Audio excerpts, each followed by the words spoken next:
It has happened in Vegas. The Cup's going to stay in Vegas. And for the first time, the Golden Knights are Stanley Cup champions.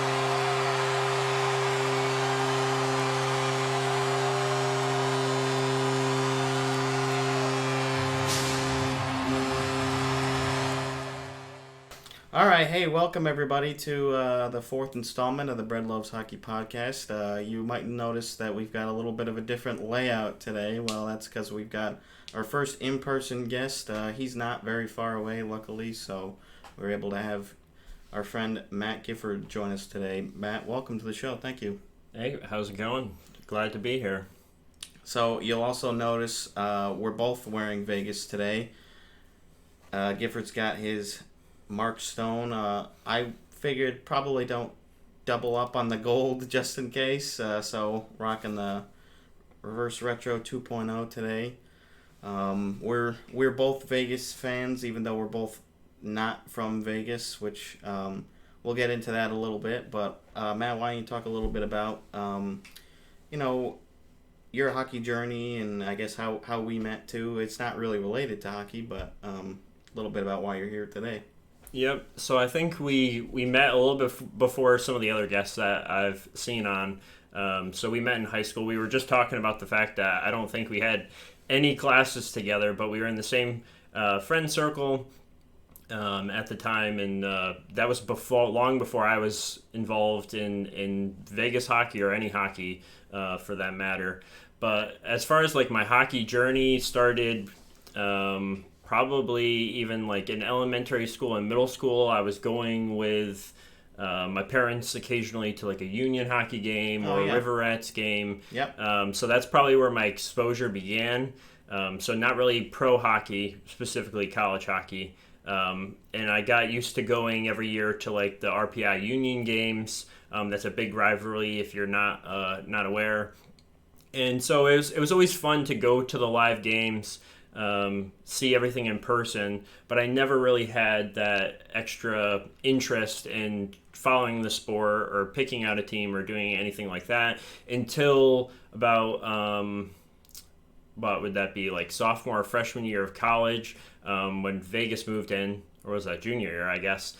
And so how that really started is I just have really had a passion for sports. Always been interested, but only really stuck with football. And over time, every single sport that I had some exposure to, I really dived fully into the sport. So first it was NBA, and then it became the NHL. And at that time, Vegas was just announcing, hey, we got a team coming in. We only got one player on that team. And so I just felt like it was a perfect time to start following. Yeah, so it's a very similar path for both of us. We both had the same sort of thought process there. We were both getting into the sport more, like about maybe a year or so before the franchise came into the league. So it was pretty similar there. And then, yeah, like I don't think either of us had any expectations for that first year team, knowing that they were an expansion team and that, I wasn't even really familiar with most of the players. Like when the entry or expansion draft started, like they were naming players, and I was watching because I was interested in the team, obviously. But I was kind of like, I don't really know who that is. Like I remember when Florida picked and they drafted Marsh, so I was like disappointed because I kind of wanted them to pick Yager just because of how funny it would be for him to be on like another young team like that. And then my friends were like, no, like Marchessault was actually a pretty good pick. And then when they announced like we got Riley Smith too, they were like, oh, okay, wow. So that was pretty interesting and definitely indicative of how much I knew about the sport at the time. And I'm sure you were probably around the same information level. We both really didn't know a whole lot about the league yet, and that's what sort of jump started us. Yeah, I think for me, like I started following a little bit of the NHL the previous season. That's where I kind of got exposed. I was a little bit late to playing the video games. I know like the late 2000s, early 2010s, like it was really like the peak of the NHL game. So I was a little bit late to that, but I started playing the game, started getting a little bit more interested. And then, when it came time for the expansion draft, like, I was in the same spot. I mean, like, you're only really aware of the big stars in the league. So when you're hearing these guys' names called, it's a lot of, just looking these guys up, seeing what their stats were the previous year. Does this guy seem like he was a good pick compared to the other guys that were available on that team? So it was a large learning curve. I feel like not only was it learning a lot about the rosters of all the teams and what players were now on Vegas, but it was also still getting familiar with the rules of the game. Like going to hockey games, you have a general sense of what's going on, but I think I really didn't figure out all the niche elements to the rules until I started following Vegas. Yeah. Do you remember before they announced the team name, they had the 3 finalists they announced were Silver Knights, Golden Knights, and Desert Knights. Do you remember that? I actually don't. Yeah, so that was what they sort of like announced before, like the team name. And I was actually pushing for Desert Knights at the time. I thought that one would have been the most fun, and it was also partially because Clarkson is the Golden Knights also. So I was kind of like, I already sort of had the Golden Knights, so it'd be kind of like fun to have something different. So I wasn't like disappointed when they announced that they were the Golden Knights. I was just like, oh, okay. Like, that wasn't my first pick, but I think it worked out pretty good. I don't think Silver Knights would have been the best choice. I'm glad that it worked out where that's the Henderson affiliate now, because I think that works for the tiering sort of. Yeah, I think the theming works well. We just got to find a way to find a place for the bronze Knights. Yeah, I bet some people, when they announced like the Savannah Ghost Pirates, the ECHL affiliate, they're like, you could have done something there with the Bronze Knights, Platinum Knights. Platinum Knights, yeah.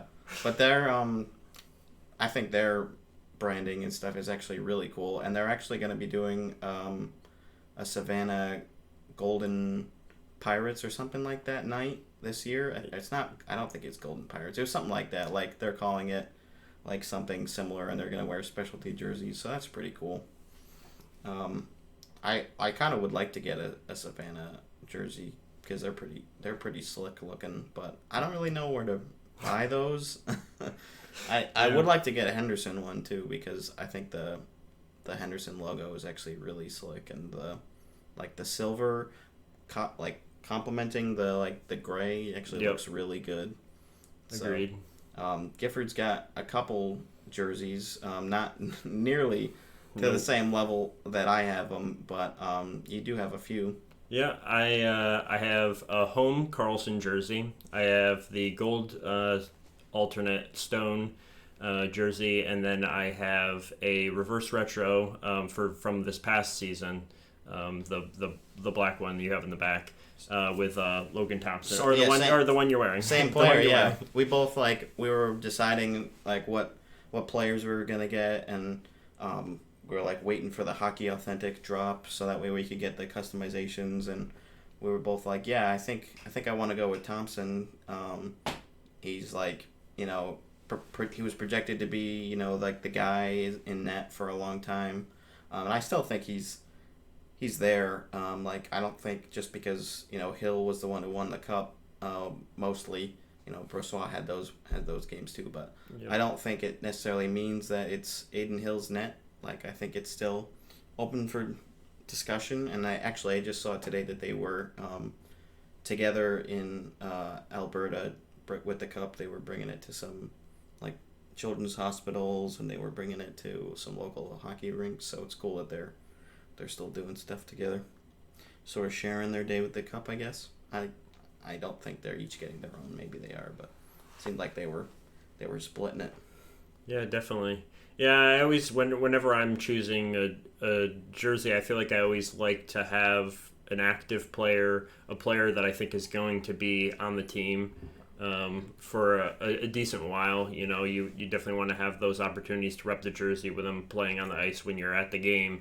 Oh, yeah. And I think Thompson was just a great pick because even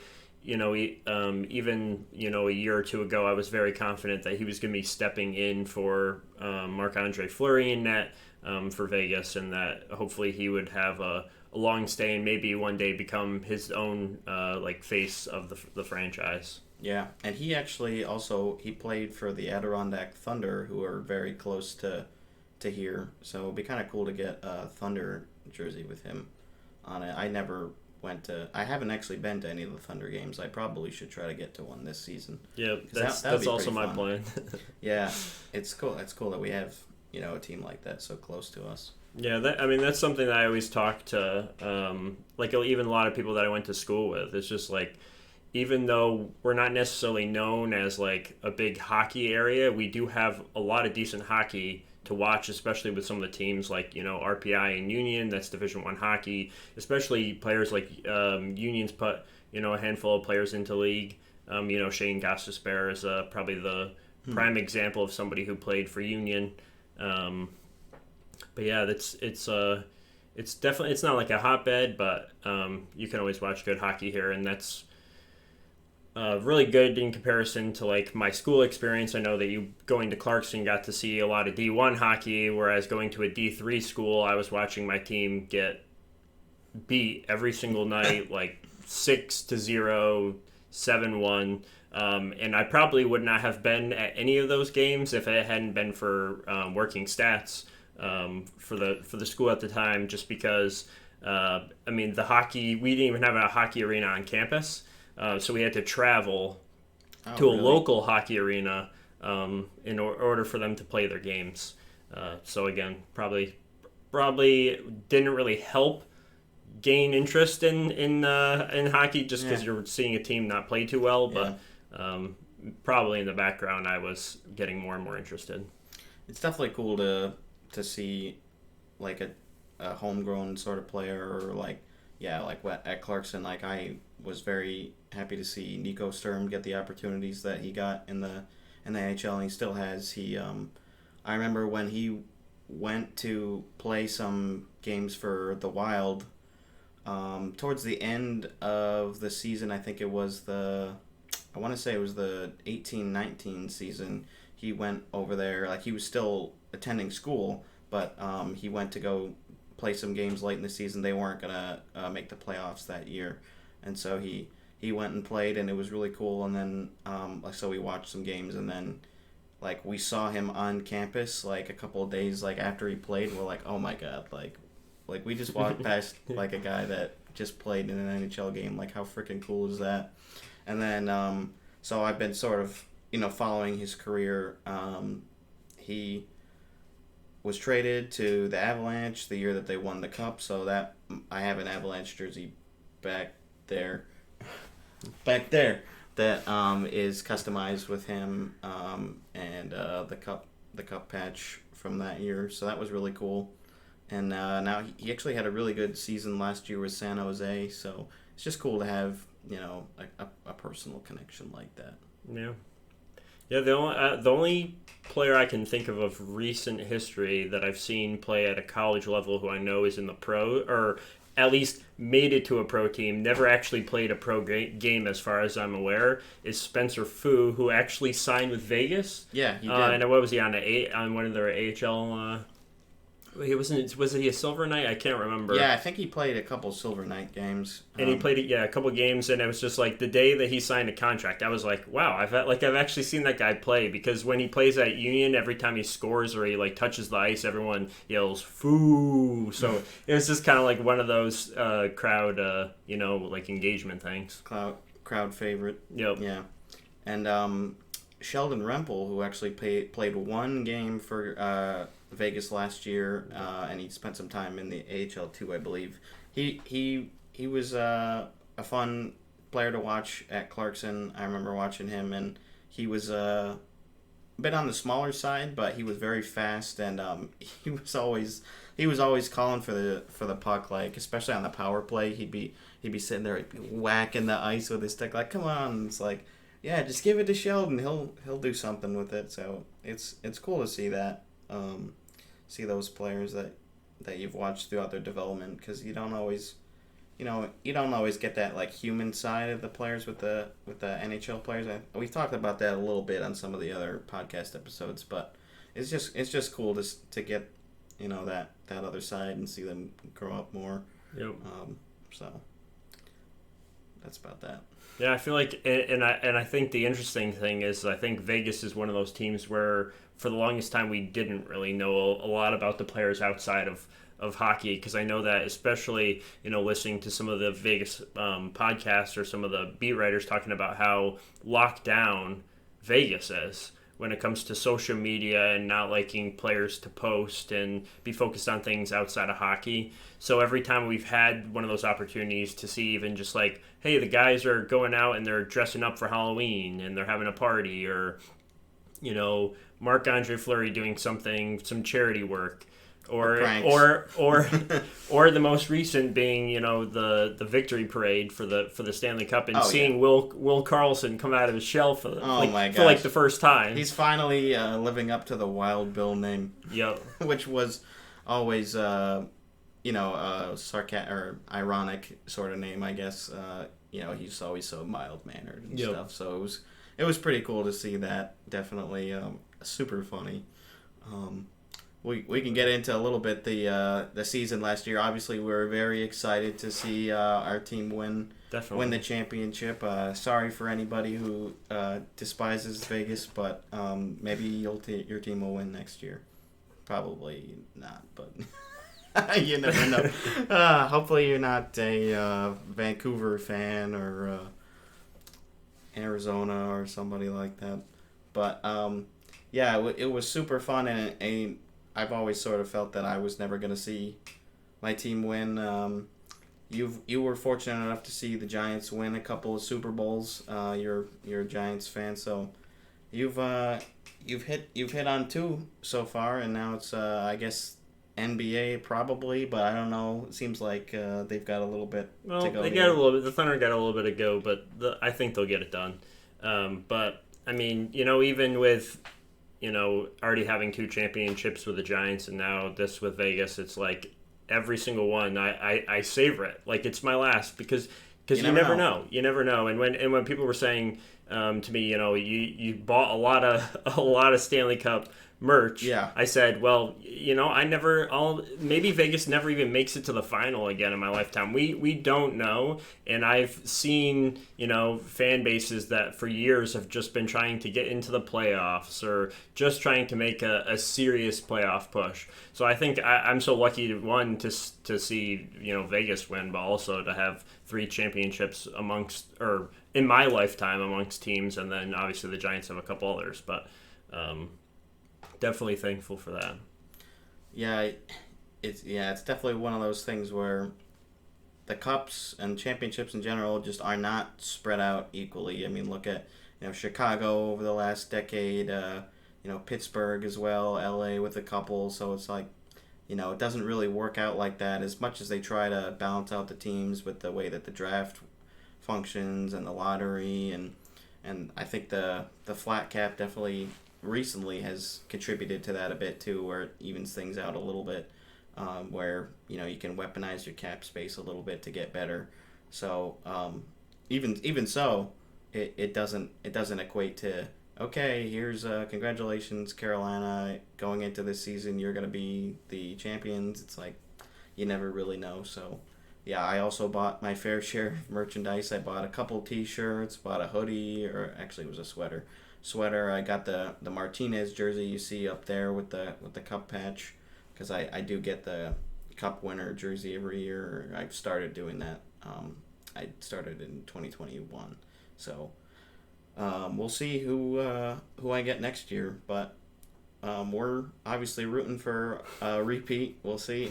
I think a lot of fans would be very disappointed, but I don't think it's out of the realm of possibility. And maybe Vegas is being downplayed a little bit this year just because they've been sort of quiet. They did lose Riley Smith, but they used that money to re-sign a younger forward in Barbashev, who I don't know if he necessarily has the same upside or the same ceiling that Smith did, but he's younger, and I think he gelled well in a limited time there in the regular season and in the playoffs with that first line, or maybe he was on the second line for some of those times. But we'll see how that works, and then it's pretty much just bringing bringing everybody back.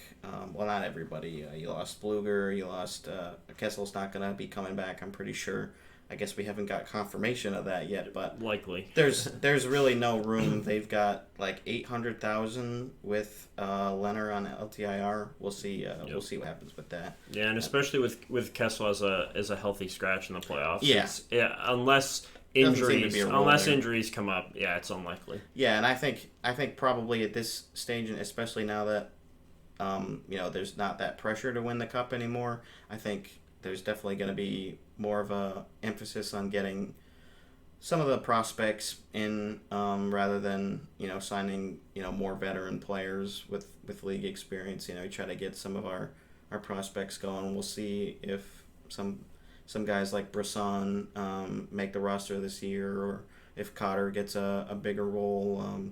Some other guys, Ron Bjerg, Mirmanov had a pretty good year, although I think the D core is kind of like set in stone at this point. You've got Hutton there as sort of the seventh guy, but it's that top six for the D is pretty much set in stone, and they're not really going anywhere for a little bit. You do have them all locked up for at least one more year, and then we'll see after that.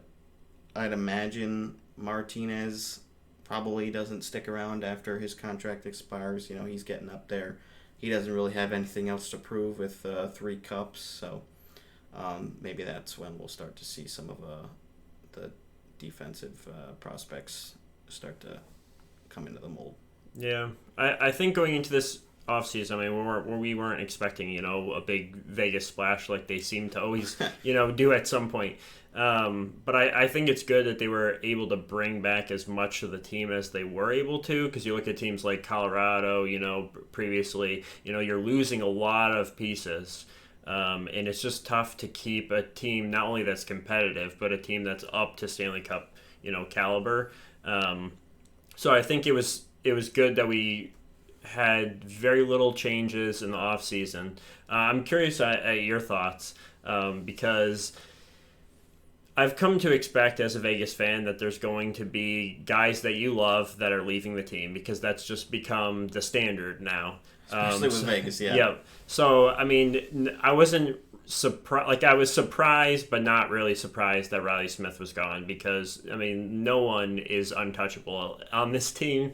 And maybe Stone. I'd say probably Stone and Eichel are the two untouchables. Let's just say for the right price. You can't move Eichel. For the right price, I feel like anybody's available at any time, according to Kelly McCrimmon and George McPhee. But I think it'll be interesting to see, because I think some of the fan base is upset with regards to losing Smith for a guy who's only been on the team for not even a full season in Barbashev.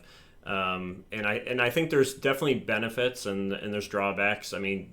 As far as like penalty kill wise, you're definitely losing something in Riley Smith, being on the top squad there. But I think you get the extra physicality. Maybe you get a little bit more offensive production in Barbashev, especially because I feel like he quickly meshed, on that first line. Yeah. But any time that you lose a guy, especially a guy who's been, a misfit from the original team, the fan base is going to be a little bit upset. Yeah, it was, it was tough at first, and I do understand from a management perspective, especially given their track record, this makes sense. They pretty much just looked at it like, here's money, let's move it out so we can bring in, this younger guy, who they might think has more upside. He's like 6 years younger than Smith or something like that.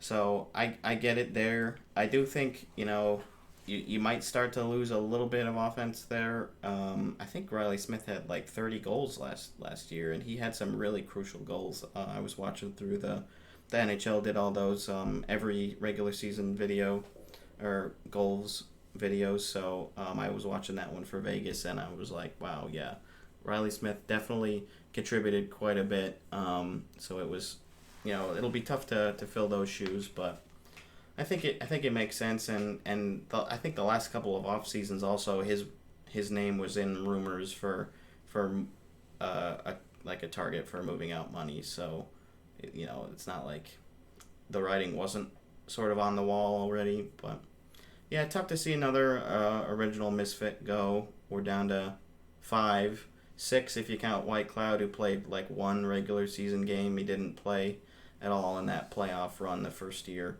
So I don't think really most people consider him to be, part of that original team, but technically he was there.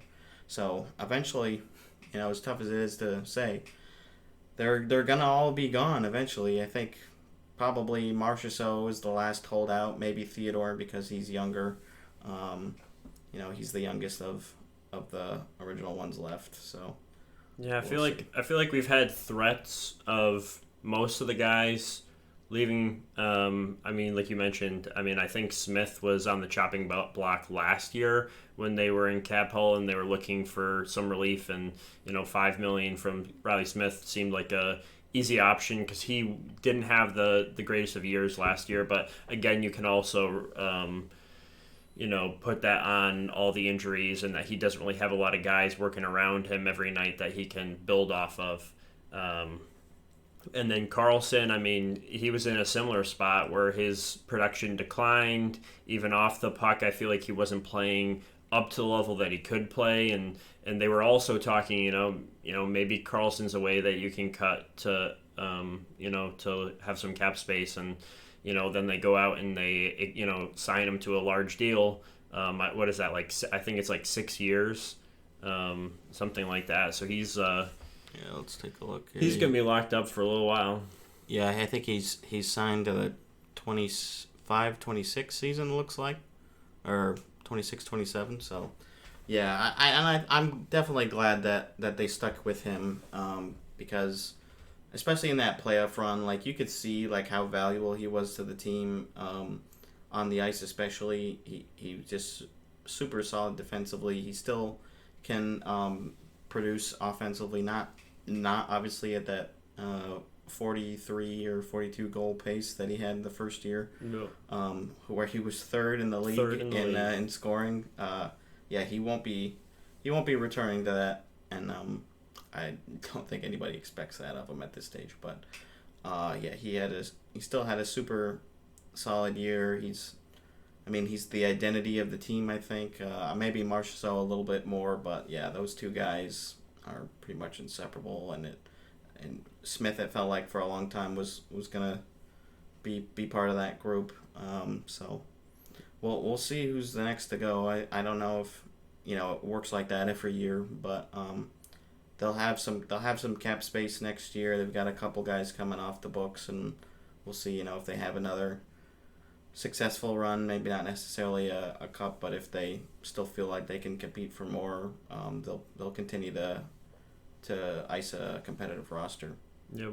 So I guess we could talk a little bit about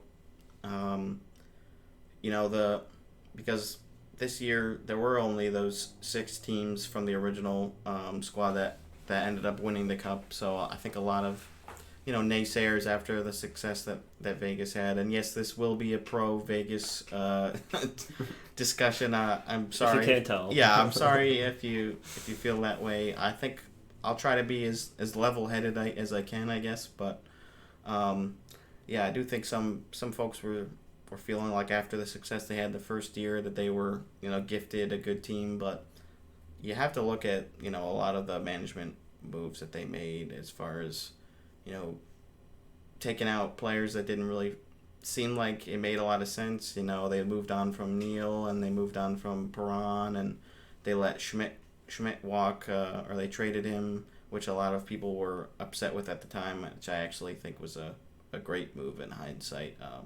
I still like Nate Schmidt, but he wasn't providing that same level that I think we've come to expect the last couple of years. So they continued to find pieces that they thought fit well. They have great pro scouting. You look at we always talk about the Stevenson trade, for a 4th round pick, which is a great pickup. I think the Martinez pickup was also really good. They got a ton of value out of him. He's led the league in block shots for a couple seasons now, and super solid defenseman. So I don't think it's necessarily fair to say that the league totally handed Vegas a competitive roster and eventually the cup, especially with, like I said, how many of the original team were still around.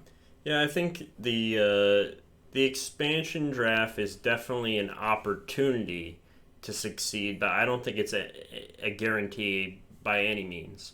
And I think that's what a lot of fans look at it as is, you're going to have your selection of whoever you want. And obviously there's protection there, being able to protect a certain amount of forwards and defensive end and goalies. But I think Vegas just took that opportunity and, made a lot of teams look foolish. And especially if you go back and you look at, the trades that were done. And a lot of it isn't even, again, who they actually selected, but it's what else they got in exchange for selecting that individual. So when you look at, the move that probably got mentioned the most recently would be, in the Stanley Cup Finals, Vegas is playing the Florida Panthers, and who did they get? But not only Marchessault, but Riley Smith too. And so being able to get both of those guys together. And then you also have to consider, not only are they getting Marc-Andre Fleury, which at the time everyone's thinking, okay, he's probably past prime, and then he has the resurgence, but then you're also considering that they threw in an additional pick for him to, for Vegas to select Fleury. So I think Vegas really took advantage of the opportunity that they had, and I think they made it hard on the Kraken to come in and try to do the same thing. And, you look at the Kraken expansion draft, and I don't think a single trade was made. And I think a lot of that was just the team seeing what happened when Vegas, had their draft. And it's like, okay, if they're going to take a guy, just let them take that guy. I'm not giving you anything additional, not giving you a player. I'm not losing another pick. Just take the guy. And I think some fans were disappointed with some of the Seattle moves, knowing the type of things that types of moves and types of players that Vegas picked up. There were some bigger names on the board. Carey Price was unprotected. Vladimir Tarasenko was unprotected. There were a couple other guys, like Carolina had some tantalizing options. There were a couple other teams that felt like they should have, gone for a more competitive roster out of the gate, and I think they just had a different philosophy going into that draft and how they felt their expectations were. Because Vegas didn't go into it thinking we're gonna ice a competitive roster right away. I'm sure that's not how they felt, but once they figured out what they had, it worked out, and they were able to make moves to bolster the team. But I don't think Seattle really had that same vision in the first year, and so you saw them realize that they could weaponize their cap space in the offseason. 2 off seasons ago, they were able to acquire some good guys. They got Grubauer, and they got Bjorkstrand, not in that same year, but so they've had a different approach, and I think it's a little bit more of a level-headed approach, or a realistic expectation for an expansion draft. Yeah, and I think you also have to consider, first, there's plenty of examples of expansion teams in many sports not succeeding, and not only not succeeding, but for a long time, where there's just a long drought before they're even competitive the first time. But not only is it the draft, but half the battle is, do these guys mesh? And I think that's something that I think there's some luck involved, and I think they, with the drafting and the kind of guys they got, and the guys that were hungry to, move up and take a step from where they were on their previous team, they kind of caught lightning in a bottle, where these guys just meshed together. They all wanted to prove what they were capable of. If you're a fourth line or a third line guy and you're finally getting the opportunity to prove yourself on a first or a second line, they took advantage of those opportunities. William Karlsson probably being the greatest example of that year one. But I feel like it's just everything. It was kind of a perfect storm. It worked well for them. I don't think I think we might still, eventually be on our way to a cup, but I think, creating that foundation when we did, I think was huge. I guess, do you still feel like this this team is, first in the West, first in the Pacific, in that same realm.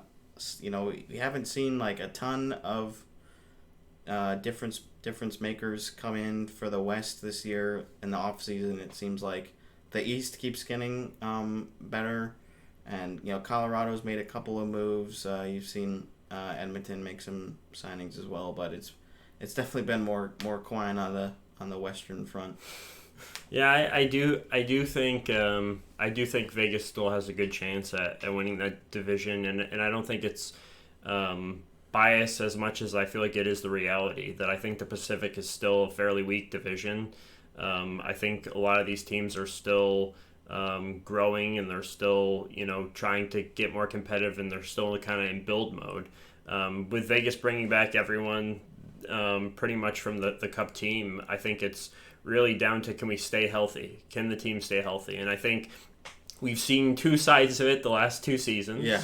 With like something like 500 man games lost in year 5. It didn't matter really who showed up every night. It was hard to overcome that. There's just too many guys in and out, and no one can really get that chemistry because the lineup is constantly changing. We're finding ways just to plug guys in where we can, and then you get into year 6, and it's like, other than we had a few minor things like Mark Stone coming in late with the back injury, and a few guys just leaving for short periods of time. I know Brett Howden was out for a little while. Will Carrier was out for a little while, but the only issue we had was goalies, and that ended up working in our favor. But I think it's a huge difference. 1 year you have all the injuries, you don't make the playoffs, and they did barely not make the playoffs, but they didn't make it. And then now this year winning a Stanley Cup. So I think it's like, if they can manage injuries, there's no doubt they're gonna make the playoffs and easily, I think, be the 1 or 2 seed. It's just, can you get to the Cup Finals again and have that same success that you had last time? I think I remember last season, before they were mathematically eliminated, we were actually coming from a concert, and they were playing, and we were listening to. They were playing in the shootout on the way home, and we heard them. I don't think they actually didn't get eliminated that night, but it was like they had to have like a miracle run in order to get to stay alive, and then the next night that's when they played the Sharks and unfortunately lost in the shootout. Yeah, which was tough. I can't remember. I want to say it was the Dallas Stars. Yeah, I want to say it's Dallas Stars. They game. Played the Stars. That was the one that we were listening to. And I know it was. I feel like they were up. I don't specifically remember, but I feel like they were up, and then it ended up being tied, and I think the game ended in either an overtime or a shootout. But I think it was shootout. It was close, and because they had a bunch of shootouts in those last couple of games, and Thompson only let like 1 goal in each of those games, but none of the Vegas players scored. Yep. So that was tough, and I remember at the time I was like, just I mean, obviously we're very spoiled, but it was different. It was like, okay, for the first time, we don't have our team here, so it was tough and it was different, but it definitely made this year much sweeter having everybody come back, and I still felt really strong about the team. I knew some folks, like actually Owen in his preseason bracket, he had Vegas missing the playoffs this past season, and I was like, I don't know if you watched a lot of the Vegas games last year, but they didn't really have very many players like healthy, so I was definitely glad to have them come back really strong, and it was good to see all that success, and they seem to be winning the games, like a lot of regular season games last year, and some of the playoffs where it felt like in previous seasons they weren't really able to find that extra level to get them over the hump. Like they had a lot of games where maybe it felt like they weren't the better team for maybe like a period or two, and then in the third period they just figured things out and they started turning it up. So it was cool to see that it felt like going into that playoffs that they were a legitimate Cup contender, and for once, like, my feelings were actually correct. Yeah, it was definitely interesting. It's funny you say that because I was going to ask you what your thoughts were on the team coming out of that season. Because I feel like the fan base as a whole was, not only disappointed because this is the first time that we're missing the playoffs, but I also think there was a lot of negative thoughts that maybe this is the beginning of the end. Yeah. And I, even I had some of those doubts in the team, and it's like, okay, well, we've been competitive for a little while. We got a lot of big names on this team. We got a lot of big, fairly big contracts, and it's like, can we keep this up? Can we stay competitive? And one of the biggest problems was depth. We didn't have depth. It's like if Mark Stone is not scoring, or William Karlsson, had kind of fallen off. And so it was, it felt like it was, gonna be like the end of an era. And then, they come right back into it, and we kind of find out that it really was just the injuries. I don't think you could really put it on anything else. Like the guys, if you did watch the games that season, it's like the guys were putting their heart in the game every single night, and it was just like you're running a lineup with less guys. They're working a lot harder every night, and they just couldn't get it done. But I think a lot of what happened this season had to do with what happened last season. And I think those guys, playing every night where it's like, it's an uphill battle the entire time. I think that builds you into the team necessary to win the cup, because you have to overcome some adversity in order to win. It's not often that a team just flies into the Stanley Cup and wins, or any championship for that matter in sports. You always got to have your ups and downs, and I think for Vegas this season it was the goalies, like I had mentioned before, and just trying to get through, and next man up, and what was it, five goalies we had. Yep, 5 goalies play this year. Patera played a couple of games, but yeah, it was an interesting year. They definitely had that injury luck last season, which we definitely need. I mean, yeah, like we already mentioned that some guys, got hurt, but that happens with every team, so it's understandable. And yeah, it was just one of those things where the stars aligned more or less, and I'm very, very happy about that.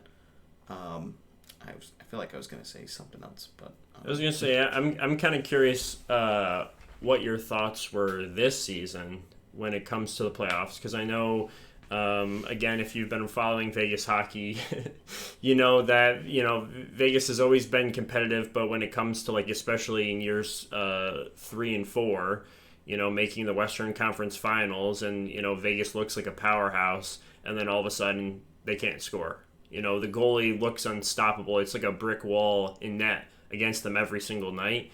And there's some questions this season going into Western Conference Finals, going to the Stanley Cup. Like, when is this drought going to happen? This happens to Vegas every year. It's going to happen again. Yeah. And then we don't see anything close to it. Not only is Vegas scoring, but it's like, when you think about winning the Stanley Cup on a 9-goal game. Yeah. It's kind of absurd how easy scoring became for a team that struggled so heavily in years 3 and 4. Yeah, and yeah, going into this playoffs, like, I knew we were going to be playing Winnipeg, and I felt really good about that. And then it seemed like we were probably going to be playing Edmonton, which I was definitely a little more concerned with, but especially coming out of that Winnipeg series, I was, like, super confident. Like, it had been the most confident I had been about the team ever, honestly. I felt really good. I felt like the depth was finally there. Like, just even in the regular season, like, William Carrier had a super good year for him offensively. Career year. Yeah, he was he's been pretty much a staple fourth liner, and he just grinds really hard. And I always felt like he had that upside to put some more pucks in the net, because his ability to hold the puck and forecheck aggressively was always there. So it was good to see that, and it did feel like those those depth pieces were finally starting to score. I mean, you had Amadio score that double OT winner in Game 3 against Winnipeg this year, so that was really, really good to see. You know, it's not like Jack Eichel was scoring every goal. Like, Jack had some like major goal droughts actually in the playoff run too. So I felt really good, and I was very glad that my thoughts were correct for once about the team, because there was only, you know, there were a couple of times where I was getting nervous. We were trading games with Edmonton up until Game 6 where we were able to clinch it, and it was good that we were able to do that. We lost two potential elimination games. We lost the Game 4 and Game 5 against Dallas, and I was not nervous after Game 4, but after Game 5 there was like a little part of me where I was like, please don't do this. But yeah, once they started going in Game 6 against Dallas, they were lights out. They won that game 6-0. All their elimination games were in dominant fashion, especially the eventual cup clinching game. So it was good to see that my thoughts for the team were finally realized. Yeah, and I feel like when you consider, you know, this playoff run, that a lot of fans of any team, you know, like to root for, you know, what's the easiest way for me to get this done? You know, let's not make this difficult. Let's just 4-0 sweep, but, you know, find the weakest team. Hopefully that's who we're playing. And, you know, even at times I feel like I found myself doing that, where it's like, okay, like I hope we get so-and-so, Sure. so that's an easy way in. But I feel like the teams who usually succeed are the ones who struggle. And again, I know it goes back to the whole adversity thing, which I think is like really cliche in sports, that, you know, you have to face adversity, that like that's going to come at certain points. But I feel like it really is true, and I think that Oilers series was really what cemented it for me, that this team could get it done. The Jets, I feel like that wasn't a really competitive series. The Jets don't really have a roster, I think, that's capable of competing with who Vegas has on the ice. And then I think that the Oilers was the first time, and I know, again, goalie is below average to below average, and the defense was a little weak, but I feel like just Leon Draisaitl and Connor McDavid, just by themselves, you know, what they're capable of. Look at that power play. Just able to score at will. I think trading those games meant a lot to, you know, Vegas able to you know, push to the finals. And then again, the Stars, I was a little nervous too. I think I was in a similar position where it was like, you know, the first loss didn't really mean anything. You know, that's going to happen time to time. You're not going to, you know, show up every night perfect. But yeah, you always get nervous. You know, we've seen it before. We've, you know, seen teams come back. You know, a team's never out of it. But I'm definitely glad they got it done. Yeah, a little, you know, there's probably some shades of that second season where Vegas lost in the first round to San Jose. They were up 3-1 in that series, and then of course the Game 7 major penalty there from Cody Eakin on Pavelski. So I think there was probably a little bit of like war flashbacks in some of the Vegas fans' minds, you know, coming out of that Game 5 loss against Dallas, but it just was a different team, and very, very happy about that. Yeah, and I think anyone who was still thinking about how that season ended has finally let that go. Now that we have a cup finals, I feel like that was something that, you know, kept getting brought up. It's like not only did Vegas get eliminated, but it's like I feel like a lot of people were really happy with where that team was in year 2, and I think a lot of people, you know, thought they'd go a lot farther than they did.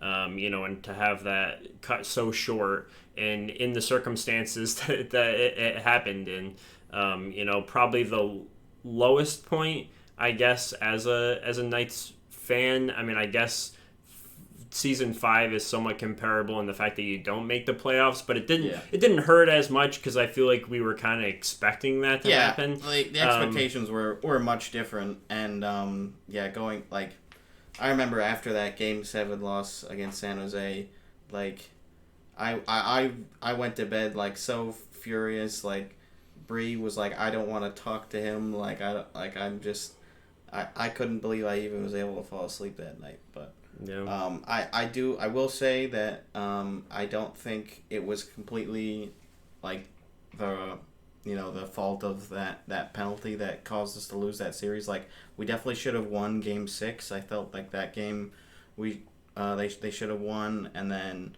you still don't let in 4 goals on a 5-minute power play. Even if it's a major, like, you still don't let that happen. They did end up tying the game. Marchessault tied it up late, but then well, we all know what happened in overtime. Yeah, and I know that, and it's kind of crazy too, because when you're thinking about that Sharks power play, and now you look at what Vegas competed with in the Oilers series, and it's like, yeah, that those goals shouldn't have gone in. So obviously you don't want that penalty to be called. Probably shouldn't have been called the way it was. But yeah, the team definitely should have gotten it done. There's no excuses for letting that many goals in on a major penalty. Yeah. I was gonna say, I guess you could rank how you felt like each year's team was. I think we would both agree that this year's team is the most competitive, the best team ever. And then for my personal pick for the second best Vegas team would have to be the 2020-2021 season, where they lost to Montreal in Game 6. I think that was probably the second best roster that we've ever iced. They felt like just different that year, and it was tough to see them lose that way. They lost another overtime series winner, and did have that one game. I think it was Game 4 or Game 5 where Fleury let he played the puck, and then I don't remember which Canadiens player it was that just, like, picked it up and potted it. That was tough to watch. I remember I was actually watching that at Bree's parents' house, like, all by myself, and I was just like, oh my god. Yeah. I don't know how you let that one in at the time. That was really disappointing. But yeah, I guess how would you rank the teams 2 to Yeah, I feel 6, like I guess. I feel like 4 is probably the next best team on paper. I still feel like the first season team probably like I think it was just there was something special. It was just that extra something special that it's like you can't even describe. That I feel like that made that team good. Ineffable. It was, yeah. It's just like that. It's the underdog story. It's I think it's tough to root against a team that that's fighting that hard, that everyone projected was doing so poorly, and so I think that's what makes that team special, in that it's like not even, it's like the intangibles is what makes that team so good, not necessarily that the roster was amazing.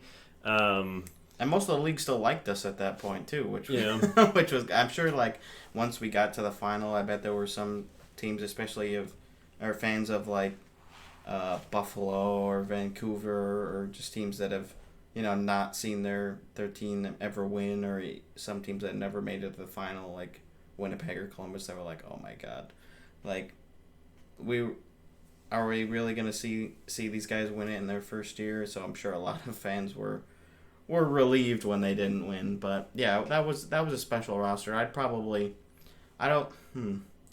feel like, as far as, like, their actual skill level as a team as a whole, I don't know if I would put them at 2, or I don't even know if I would put them at 3. Maybe they like, obviously they had a great year, but looking back, there were some career years that weren't replicated, and I think the goalie tandem was not nearly as strong. Like Malcolm Subban backing up Fleury there was I actually liked Subban a lot, and he's actually really good in the shootout, which is cool. Obviously, we had some issues with that last year, but yeah, I think I would probably have the first season or first year team at either a 3 or a 4. I might put last year's squad, even though they didn't make the play, like just because of like the injuries. Like if they were healthy, they would have possibly gotten it done last year. You can never say for sure, but yeah, I think it's tough. It's really tough because I don't think there's any outlier that you're saying like this year the team was terrible, and I think that's just because we haven't had enough of Vegas yet. It's still only 6 seasons. You haven't seen that that first decline, even though we kind of thought we had a couple times where you're questioning is it going to happen. Yeah. But it's tough to say. I mean, I think year 2 the team was really competitive, and they got cut. Their season got cut pretty short with the first round exit, and then same thing with year 5. Like I think the roster wasn't really an issue. It was just the injury. So you couldn't. It's tough to evaluate that team. When a lot of the stars aren't on the ice every night. But I think when you're ranking these, I think it's relatively close. Oh yeah. On like how different the teams were. I think the biggest difference is that the gap between this year and all the other years I think is fairly significant, and not only in the star caliber players you have like a Mark Stone or a Jack Eichel, but just the sheer like depth. And I think that's another thing we didn't necessarily mention before about this team and why they're so special is that anybody could score at any given time. It didn't matter who it was. Like even your Brett Howdens and your Will Carriers are putting pucks in net. I think only it may have been only Brayden McNabb, I think, was the only player who did not score in the playoffs. Yeah, other than rooting for that too. Yeah, other than guys that were not playing for large majorities of the regular season, I think Brayden McNabb was the only guy who was out there pretty much every night who didn't put a puck in the net. So I think it's incredible. It's hard to see that, I think, in the time that I followed the league, seeing a team that, it's like you got to cover everyone because anyone can get it done. Yes, and when I'm looking, towards this season, I'm trying to think about, that aspect of it, like which teams do I think like can roll 4 lines, can roll, all 3 D pairs and have a solid goalie tandem. Maybe they don't necessarily need to have a 1-2 punch or 1-2-3-4 punch like it was with Vegas this year, but that's definitely a good predictor. So we'll see who comes out as a standalone team this season. I think we both mentioned we still think Vegas can compete for a cup. I think a lot of people are already talking about New Jersey with the moves that they've already made. They've got Meyer locked up to that extension. They've got they brought Tyler Toffoli in this offseason, so we'll see how he does. And some other, like I think Carolina and Colorado are still in the mix. Like Colorado could definitely come out gangbusters this year, win the Western Conference, and just steamroll some teams because the 2022 Cup run was absolutely dominant. The only real hiccup in there was St. Louis, I guess, took them to Game 6, but they swept through the Oilers in the Western Conference Finals, and then Tampa series was kind of close, but it really felt like the writing was on the wall for Colorado that year. And sometimes you can just tell they had that strong depth. Like I think everybody was kind of thinking that their D-core was super solid and the forwards were finally coming together. So I guess, do you have like a hot take prediction for a team to win next year, or maybe like a handful of teams? Because it's so tough to say for sure, and we're still waiting for probably a couple free agent signings to happen, but it's the rosters are more or less fledged out at this point. Yeah, I mean I think first, before I go with a bold take, I feel like my chalk easy take is that Vegas makes it back to the finals. I don't think I'm necessarily going to say they win, but I really do think that there's few teams that can compete.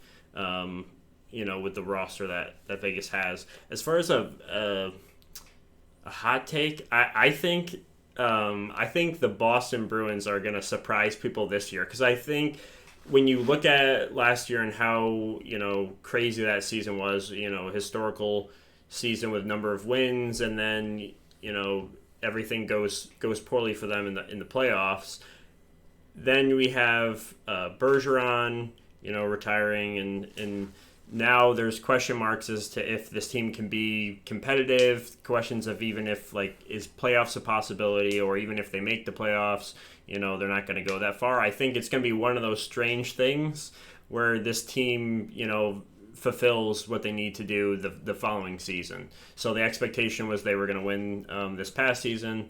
Obviously, that didn't happen. I think they're going to make it far. I don't necessarily think they're going to win it all, but I think they could easily get conference level. I think there's still a lot of good players on that squad, and it just sports are always funny, and I think a lot of the times whenever the expectations are on a team, they never follow, but following seasons they do. So my money's on the Bruins making it far in the playoffs. Yeah, and that's why they play the games, right? Because, on paper, you could just say, oh, yep, this team will win, and then, oh, they win. And it's like, okay, that would never be, very enjoyable, just, knowing which team was going to win every year, or even, which teams were going to be competitive.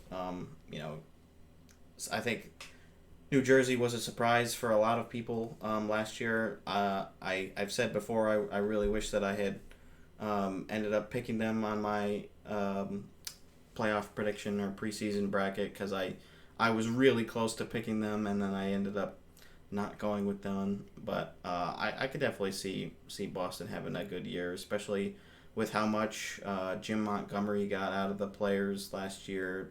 Felt like he fit in really well, and they're gonna, the players that are still there are gonna have a lot to prove, to show that they weren't a fluke team last year. I don't think anybody thought that they were not a legit team, but and then it was just random errors or weird things that caused them to lose that series. I think part of it was starting Ullmark when he was clearly dealing with some sort of injuries, and then they went with Swim in Game 7 and it was too late. So. We'll see. I don't think that's a crazy take. I think maybe some people will say, with the center depth they lost, that they won't be able to get back there. But that's just the way that Boston is. And Gifford is not a Boston fan. He actually despises the Boston team. So, I think it's part of it is he knows that they'll always be good, as pretty much if he's watching. So. Yep. Yeah, I think that's somewhat true. The other prediction I have, which I feel like is more of a want, I guess, than a prediction, is I'd like to see the Buffalo Sabres in the playoffs. I figured that's what you were going to say. Yeah, I think that's a huge one. And I'm predicting them to make it this year. I think a lot of people actually are. The writing seems to be on the wall. Yep. With the decor finally gelling and all the pieces getting together. They've got Devin Levi now, which I think. He should have a really good year, and we'll see how UPL and Comrie work too. But yeah, it just seems like with how many great picks that they've had multiple first overall picks in the past 5 years, and they've had countless other really good ones. It's eventually the dam's gonna break. Yep. These guys are gonna break through, and it really felt like I was really pushing for them last year, honestly. When they were playing meaningful games in April, it felt like they still had a chance, and then they only were out by 1 point, which also happened in the bubble playoffs. They had the same record as Montreal, I think, but their winning percentage was slightly worse or something like that. Mm-hmm. So they didn't qualify. You got to feel for Sabres fans. They could have at least finally broken the technical playoff curse, whether they actually won in the qualifying Yeah. round would have been like a different story, but they would have at least like finally we can say that we technically qualified for the playoffs. But no, it's coming on. It's 12 years now. It'll be 13 if they don't make it this year. I think this is like the best opportunity that they've had in a long time, and the best roster that they've iced. They've brought some super solid pieces in. Eric Johnson's gonna fill out that decor, and they brought in another guy, I can't remember, but they left. We'll throw it on there eventually. We'll throw it on there.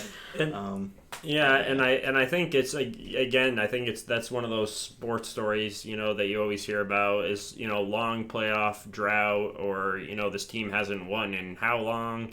That I feel like everyone starts to just kind of jump on the bandwagon, like, let's push these guys, into the playoffs. Like, I don't think there are many fan bases that don't want Buffalo to make it. Like, even like Atlantic teams are like, just go, like, come on. Exactly. it's I feel fine. I feel like there's not you can do it. There's not a lot of hatred towards the Sabres. No. And I also think they're a team that's fun to watch. And I think a lot of what I like in the Sabres is why I why I love Vegas so much, especially in their beginnings, is like you got a lot of those guys that you can really root for, like Tage Thompson or Alec Martinez, and I feel like they got a lot of that speed, and there's some good playmaking, and I think they're one of those teams that's, I feel like, giving you highlight worthy goals. Where they're not just grinding near the net, but you're getting some spectacular passes and neat shots. So I think there's no reason not to root for them. I think the only time that I was a little bit upset was during the games with Jack Eichel, but we got over those. So yeah. I think we're okay. Yeah, we're okay. I feel like giving Jack Eichel not only his first playoffs but his first cup. I feel like there's not much that Buffalo can say. Nor do I really want to say anything to a Buffalo fan, because they've dealt with enough with being out of the playoffs for so long. Yeah, we don't really need to kick them while they're down. Especially I think some Vegas fans have sort of adopted Buffalo a little bit for their Eastern team because of how many Vegas players have gone over there. Tuck, Krebs, Colin Miller was there for a little while. He's now in New Jersey. Eakin was there for a little bit. Malcolm Subban. So they're not all there right now, but they are sort of like a Vegas light team, I guess. Like the Buffalo Silver Knights. Yeah, something like that. And I think a lot of people still love. Like I would love to get a Tuck jersey. I've got a blank Buffalo jersey that I'd love to get customized with him, because I loved him with his time on the team, and I understood the trade for Eichel. Like it made sense for both teams, and I think both teams have been pretty happy with it. Maybe not some Sabres fans; they're still a little upset with how things worked out with Eichel. But I think it worked out. It worked out for them. Like, they've got a super solid young player in Tuck, and he loves being there. He's from Syracuse area, so it's good to have those ambassadors for your team, because you could acquire like a star player, but they might not necessarily like gel with the area or with the team. We saw DeBrincat not end up signing long term with Ottawa, even though it felt like that might be a good fit. So that happens, and it's good to see that Tuck is gelling well, and Krebs is starting to fill out a little bit of a role for himself too, which it kind of felt like it wasn't gonna happen in Vegas. He was like, a middling, sort of forward there. It didn't seem like there was necessarily a great roster spot, so good to see that. Yeah, definitely happy for Alex Tuck. It's funny seeing a guy, and it's like the roles are reversed, because we acquired somebody like a William Karlsson who's playing on a lower line, then all of a sudden he's the first line center, and now we're seeing players like Alex Tuck, where that's happening too. He was playing on Vegas's third line at one point, and he bounced around. He had his opportunities, I think, on the first line, but to get to Buffalo and immediately be, a first line winger for them. Super happy for him. I loved every little bit of the time that he was in Vegas.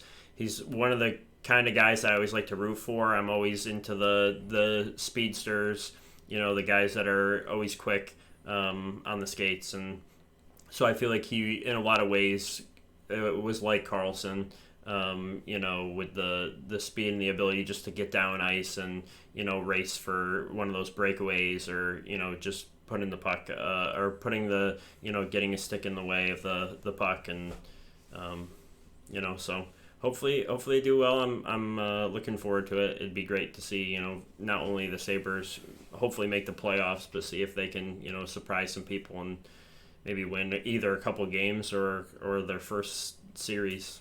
Yeah, that would be awesome.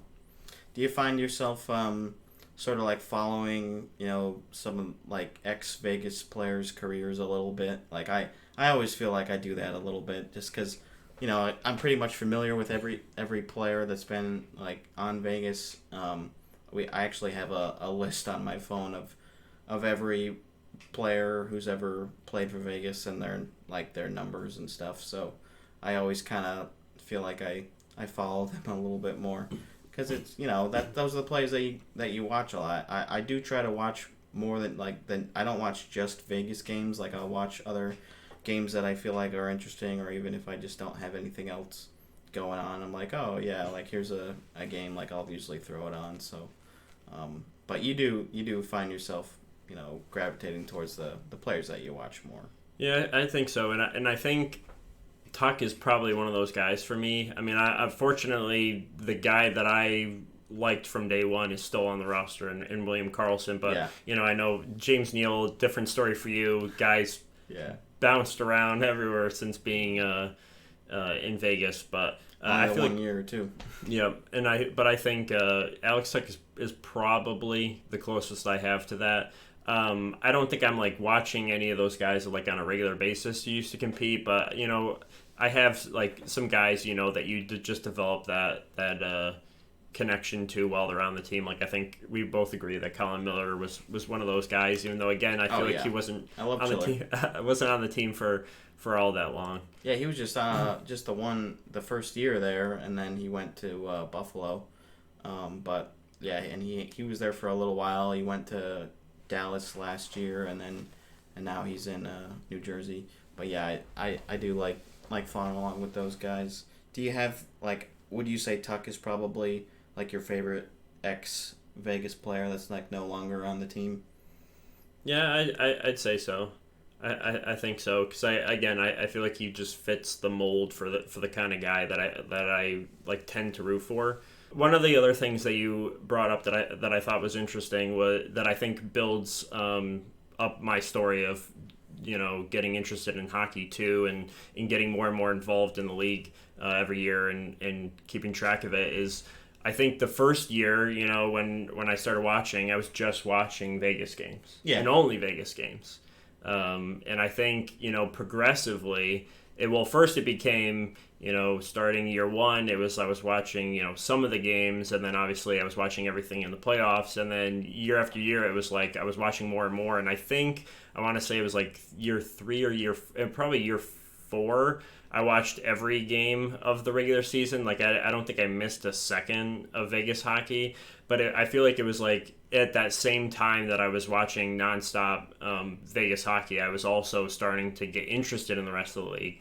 To like today, now it's like I'll have a game on, all the time, even if I'm doing other stuff and it's just playing in the background. I'll have something on, or I'll just throw a couple bucks down on a game just to make it a little bit more interesting. Betting obviously makes it easier to follow teams that you don't normally follow, and I think that's huge. Once you make that break to not only watching your team but to watching all the other teams, it's so much easier to learn the rosters, learn the players, learn the history of the game, all of those things. Yeah, and I think that's one thing, I try to pride myself on is like being a pretty well-rounded like NHL fan. Like I try to be pretty informed when it comes to like rosters and maybe not so much like some teams' prospects, like like there are some teams that I like follow more than others, and I've been playing. I don't know if you've been doing the Puck Doku, which is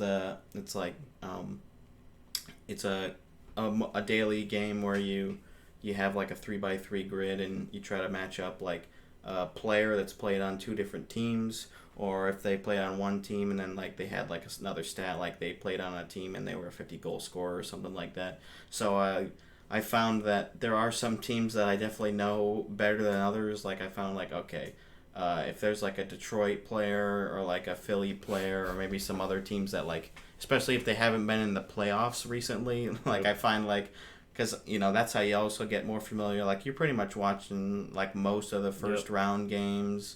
You're watching pretty much all the second round, and definitely the conference finals. You're watching them. So like, yeah, some of the younger squads or some of the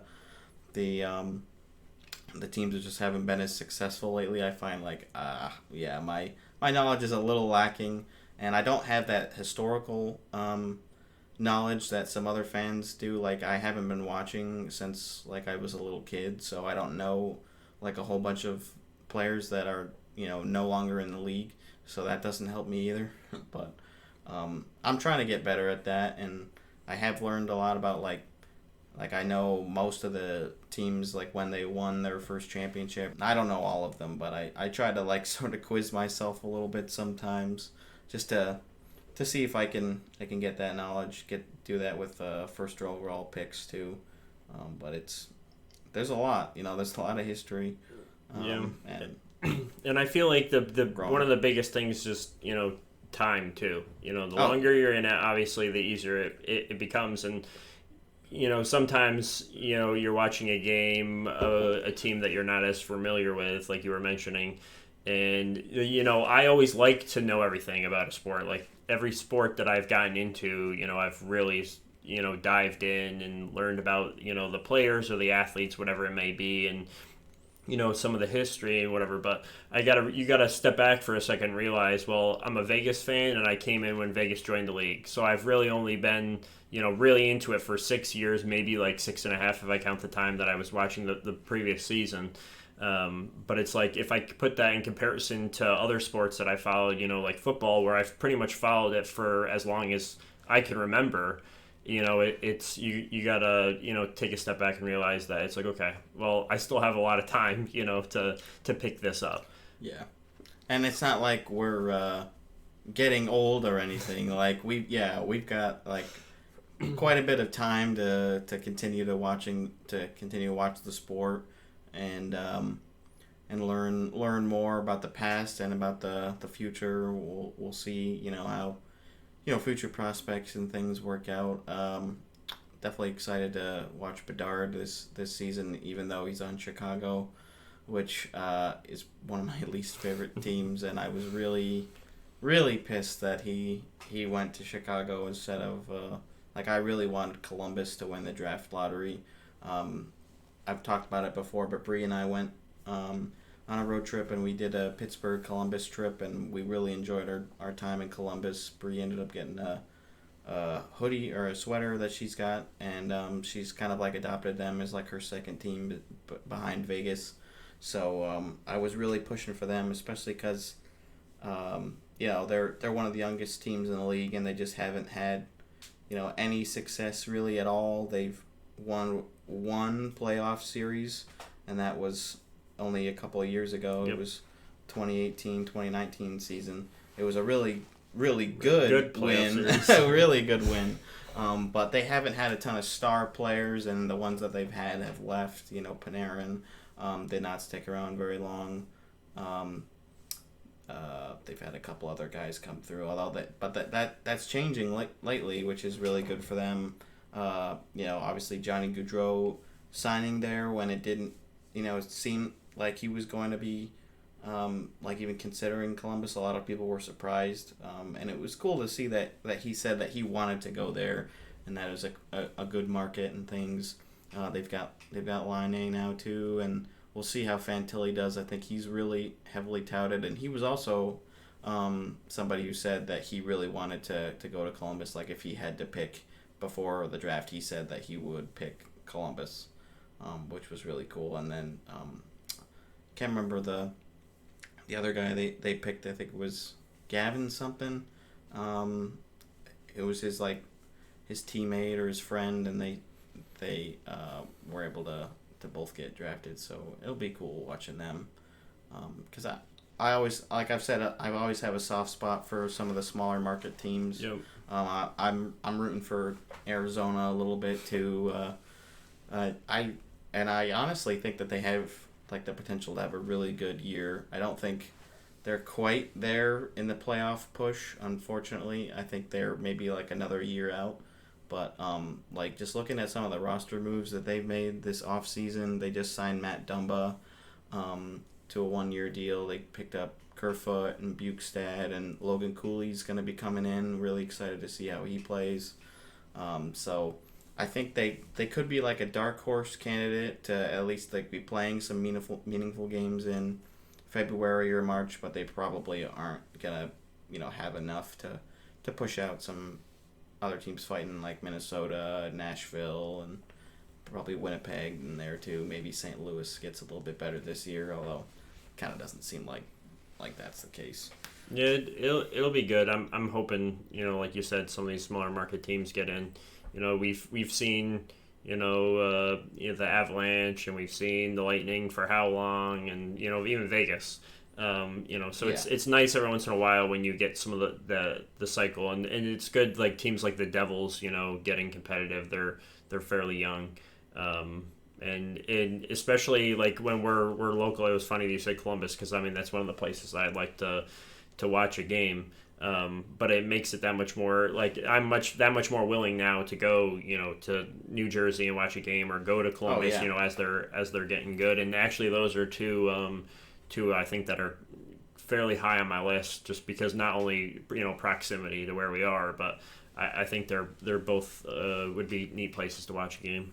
Yeah, we should definitely get down to a New Jersey game, because they're usually pretty easy to get to for us, relatively speaking, compared to some of the other arenas. Yep. And they have a really cool arena there. They're a really fun team now too, and I've always had a good time there. How many arenas have you been to at this point?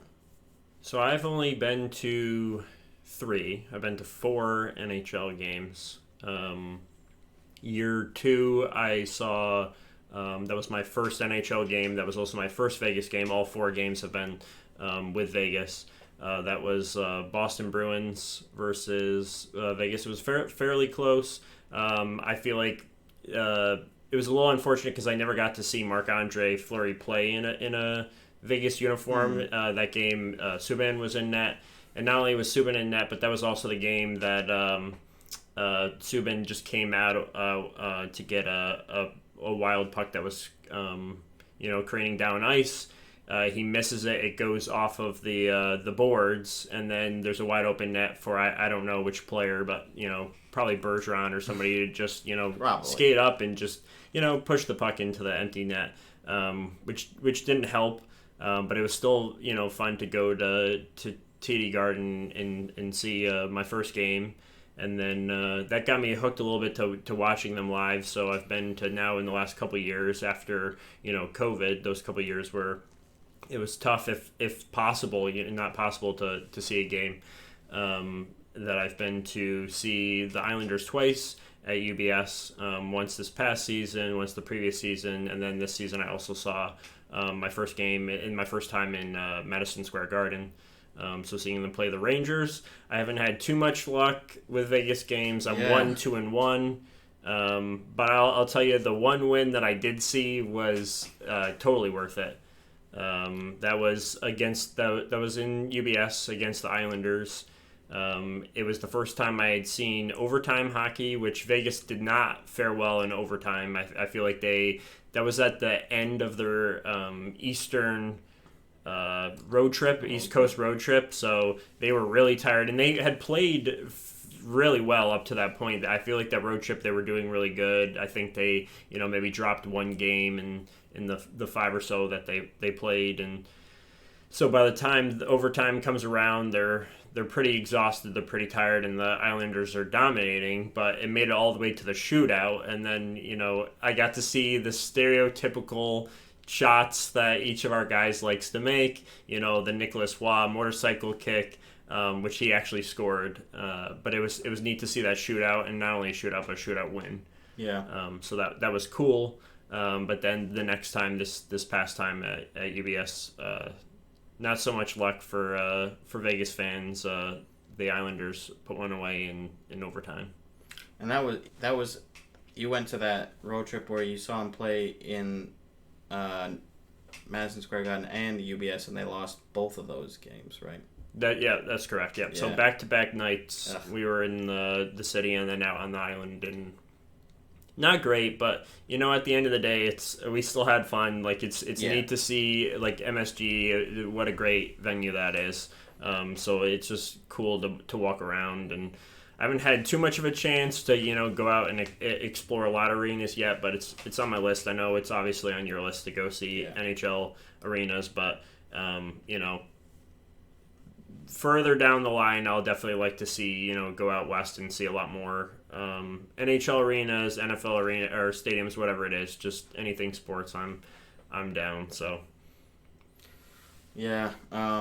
We both don't have a good Vegas record. I saw them win the first season in Ottawa, and then they lost the next 4 games that I've seen them play. I've already talked about my cursed record, which is just it's no good. So I would love to see another Vegas win.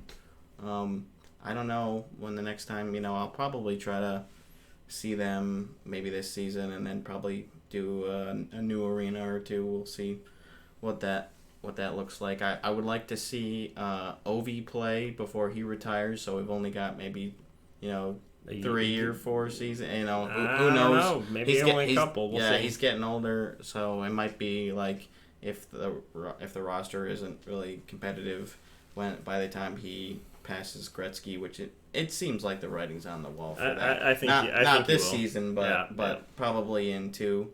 If he gets like 45, 50 goals this year, he'll definitely get it. So I would love to see him play before he goes. Retires. And I'd like to see McDavid too. It'd be cool to do like an Alberta trip. I think Owen and I were talking a little bit about that. So it'd be cool to do one of those, do a double header. So we'll see what's in store. I haven't planned anything yet, and it seems like I don't know. It's usually better to just get the tickets like as the season's like going on, especially if you want to go to a team where maybe they're starting to not play very well, because then the ticket prices are gonna go down. So we'll see if maybe Vegas comes in town to a team that's like not doing well. Although it's kind of tough because like pretty much everywhere around here, like every team is probably gonna be pretty competitive. Like all the New York teams should be good, and probably got to go up to Montreal at this point if you want to see something not as great hockey. Yeah, or Philly. I guess I could go down there. That's where Zane's close to Philly, so maybe I'll go with him. We went to a game where we had seats that were in the first section there. We were like 6 rows back from the glass. Would love to do that again. For UBS really we were down in the lower bowl, so that was neat to see a game a little bit closer than normal. See the warm ups up close. But yeah, definitely looking to go see more games, and I think the biggest thing on my list is to go to the Fortress. I don't think there's a better place to watch a game, and I think you can see that just on television and what's going on. So I'm definitely looking forward to the whatever season I end up there, but I think soon enough I'll be flying out to catch one of those. Yeah, that game was super cool, even though they lost that game when I went to go see them. Even just like doing the warm-ups and before the game even started, before the players were even out on the ice, you could feel like the energy, and the sound system they got there is absolutely crazy. It's super loud. They got a ton of bass and stuff, and everybody's all excited. The team's obviously doing well, which helps. they fill out the seats. So that's definitely one that even like non-Vegas fans should definitely try to catch a game. Even if you're gonna root against Vegas, you're still gonna have like a really fun time there. Yeah, and I think you brought up a good point about getting them in season, because I feel like every time I have gotten tickets in season, and given every team that I've watched a game watched the game that Vegas played against a team, they've been competitive. The Bruins were competitive that year. The Rangers were competitive this past year. The Islanders, not as much, but they were still in the mix, and they were still in the playoffs. But I've had other friends sweep up tickets late. Like I know my girlfriend's brother actually went to, I want to say it was like St. Louis. It was at St. Louis. It was Vegas. Vegas game, and I want to say it was right at the end of the season. It was like one of the last games. When they were already eliminated. Yeah, when they were already eliminated, Yeah. and Vegas just pounded the Blues. I want to say it was like 7-1 or something. They were like the only Vegas fans in the arena, and they're getting so much crap. But it's just like they were having a blast, just because it's like, how many times are you going to see Vegas pot 7 goals? Yeah, that might be something to look into. Like if we could find like a decent flight price for to go to a team that's already been mathematically eliminated in the playoffs. Like go see one of their home games. It's like see them cheap. Yeah. For, $50. Most Get by the glass. It'd be a fun time. Yeah. It'd be nice to not have to. Well, if you're playing one of those teams, you hope your team dominates them, and you go to a game and you don't have to worry about your team. You can just have a fun time, and it's almost like the last game of the Stanley Cup Finals. Yeah, it's just like it. Oh man, well yeah, I want to see a playoff game too, just not necessarily a Vegas one, but like any game. I tried to do that this year, but it didn't end up happening. Of course, there's no cheap tickets with those, unfortunately. Although, actually, Game 4 of the Dallas-Vegas series this year, there were tickets for like $20, $30, or something like that, because they were down 3-0. And then that's the game that they won. They end up winning that game. So it's like if you went to that game as a Dallas fan, you had a great experience. Yep. You can't get much better than that. And if you're a season ticket fan and you didn't show up to that game, then you're kind of kicking yourself. Yeah. And I don't even, you don't get guaranteed playoff tickets if you're a season ticket holder, do you? I'm not sure. I think maybe they get, first dibs, or they get, discounted prices or something. Maybe not every team is the same. I don't know. But I think this will pretty much about wrap it up. I'm sure we could talk about Vegas for a lot longer, but we'll let you guys go. Maybe give you a little bit of a reprieve, and we might have Matt back on maybe when we get back into the swing of things with the season, or closer to training camp, because we could definitely talk about who's looking like they might be able to sneak into the roster. I don't think there are going to be a ton of candidates on Vegas but there's definitely some, so maybe that's something we can do in a later episode. Definitely. Matt, thank you so much for being here, and we'll see you guys next time. See ya.